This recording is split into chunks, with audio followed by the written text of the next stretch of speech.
Assalamualaikum warahmatullahi wabarakatuh.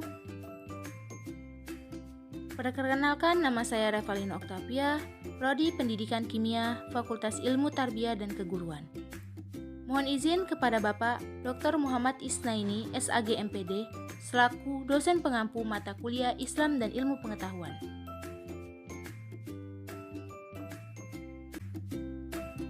Di sini saya akan mempresentasikan tugas kedua mata kuliah Islam dan Ilmu Pengetahuan dengan judul Motivasi dan Dorongan Islam untuk Mempelajari, Memahami, dan Menyebarkan Ilmu Pengetahuan. Sebelum saya masuk ke penjelasan PPT yang telah saya buat, berikut ini saya tampilkan video tentang penyebaran ilmu oleh Ustadz Mubarak Bamualim LT MHI. Menyebarkan ilmu, ya. At-targhib fi nashr al-ilm wad-dalalati 'ala al-khair. Ini salah satu keutamaan ilmu itu. Ilmu disebarkan, diajarkan pada manusia. Tetapi tentu semua itu karena Allah Subhanahu wa taala. At-targhib fi nashr al-ilm. Anjuran untuk menyebarkan ilmu.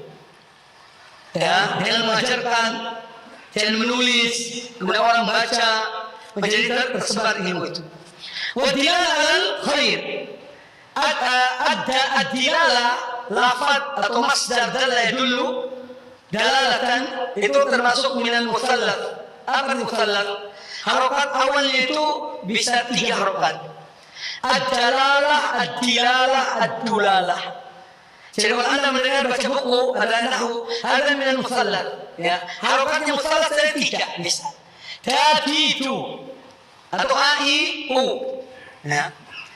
Ghuslun termasuk, ghislun, ghuslun itu termasuk dengan musallaf. Arti musallaf itu bukan segitiga, yang mungkin Anda belajar segitiga, ambil penggaris. Ya, itu arti harokatnya bisa 3. Hanya saja penggunaannya kadang-kadang ada satu harokat tertentu yang lebih banyak digunakan. Nah, ini dalam ilmu tentang bahasa. Wadalalati alal khair atau wadilalati alal khair, dan anjuran untuk menunjukkan kepada kebaikan. Karena Nabi sallallahu mengatakan khairun nasi anfa'uhum linnas, aw man dalla ala khairin falahu mithlu ajri fa'ilihi. Barang siapa menunjukkan satu kebaikan, maka dia mendapat pahala sama dengan orang yang mengerjakannya, sebanyak orang mengerjakannya.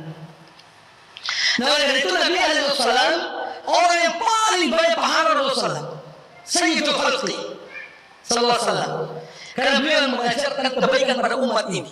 Miliaran umat Islam mengamalkan amal sholat, puasa, zakat, haji. Setiap yang mereka amalkan, Rasulullah mendapat bagiannya. Alaihi salatu wassalam. Karena beliau pertama kali mengajarkan ilmu yang bermanfaat kepada umat ini. Maka setiap yang kita amalkan itu di pahala yang Rasulullah dapat. Ya tidak usah ngirim Al-Fatihah, ya hadratin Nabi Al-Fatihah, tidak perlu. Baca Al-Fatihah waktu sholat, setiap rakaat nyampe pahalanya pada Rasulullah Sallallahu Alaihi Wasallam. Tidak usah dikirim.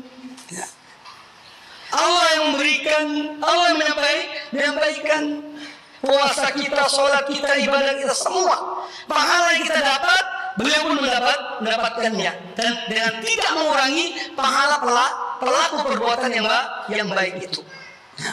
Maka Rasulullah SAW, ya, orang yang sangat mulia, ya, Sayyidul Khalqi disebut, ya, sebagai penghulu, ya, semua ciptaan Allah Subhanahu wa taala, semua hamba-hamba Allah Subhanahu wa taala.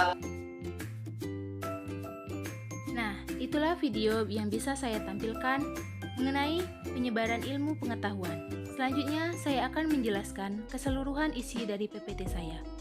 Sebelumnya, terlebih dahulu, saya akan menjelaskan apa itu motivasi menurut pandangan saya. Motivasi ialah suatu dorongan untuk membuat seseorang bergerak melakukan suatu tindakan.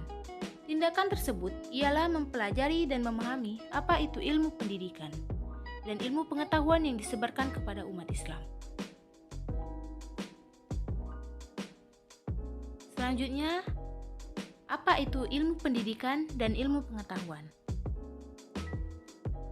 Menurut pendapat saya, ilmu pendidikan adalah suatu proses mempelajari atau pembelajaran untuk mengembangkan diri menjadi lebih baik. Menurut Undang-Undang Dasar Nomor 2 Tahun 2019, ilmu pengetahuan adalah sekumpulan informasi yang digali, didata, dan dikembangkan secara sistematis dengan menggunakan metodologi ilmiah yang didasarkan keyakinan kepada Tuhan Yang Maha Esa. Menurut pendapat saya, ilmu pengetahuan ialah suatu ilmu yang membahas dan mempelajari ilmu pendidikan yang berkaitan dengan Al-Quran dan hadis.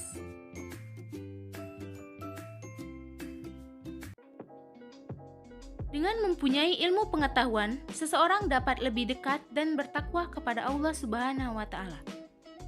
Menurut Ustadz Abdillah menyampaikan, setelah ilmu yang diketahui dipraktikkan dengan cara yang benar, barulah dapat disampaikan kepada sesama.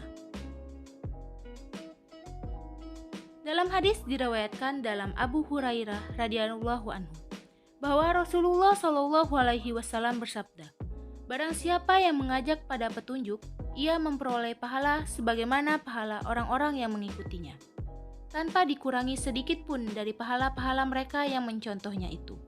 Barang siapa yang mengajak ke arah kesesatan, maka ia memperoleh dosa sebagaimana dosa orang-orang yang telah mengikutinya tanpa dikurangi sedikit pun dari dosa-dosa mereka yang mencontohnya itu." Hadis riwayat Muslim.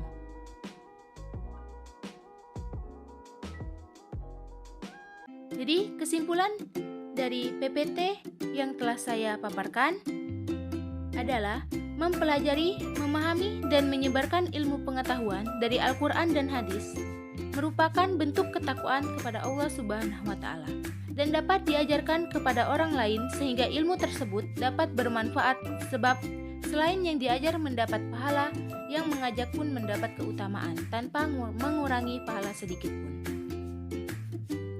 Baik, itulah yang bisa saya jelaskan mengenai apa itu motivasi dan dorongan Islam untuk mempelajari, memahami, dan menyebarkan ilmu pengetahuan yang telah saya rangkum dalam PPT saya. Terima kasih. Wassalamualaikum warahmatullahi wabarakatuh.